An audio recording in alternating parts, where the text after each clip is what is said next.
Tingnan natin kung makakilos ka pa sa kinalalagyan mo ngayon. Mahusay ginawa mong yan, Ground Dragon. Nagiging obligado ko lang kapag lumalaban sila. Master! Hoy, kalbo! Bakit ka ako kumakatingin? Ha?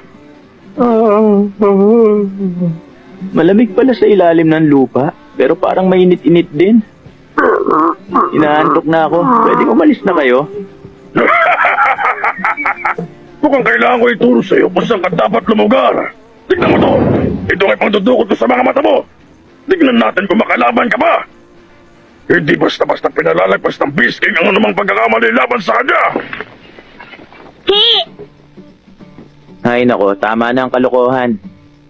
Kung sakaling gusto nyong humingi ng dispensa, gawin nyo na. Sinira nyo kaya yung bubong ng bahay ko.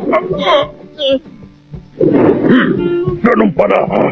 Presiyanda mong sarili mo at manood ka.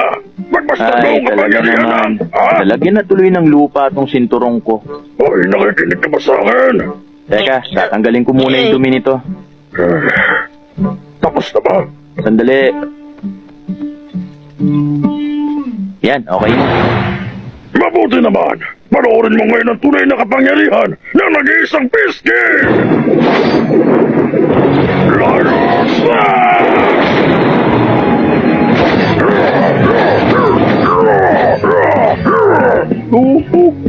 Ayos ko naman, Frogman!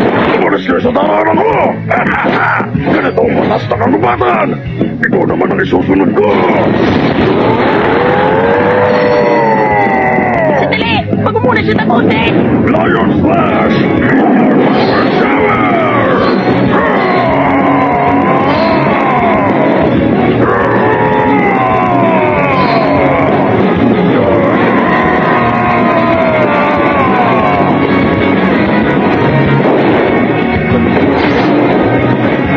Normal boots.